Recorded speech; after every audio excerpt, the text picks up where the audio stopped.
सुप्रभात सर्वसम्मति क्रमे बैठक में आगत होता मतामत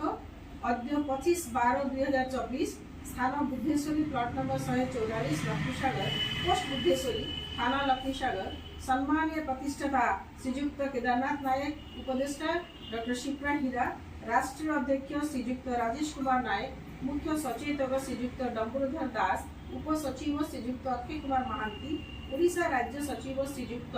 अजय कुमार महांती अध्यक्षतार भुवनेश्वर सभापति को समस्त कार्यभार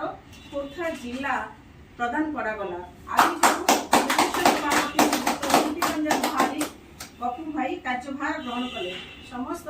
सेंट्रल गवर्नमेंट अनुमोदन अनुजाई।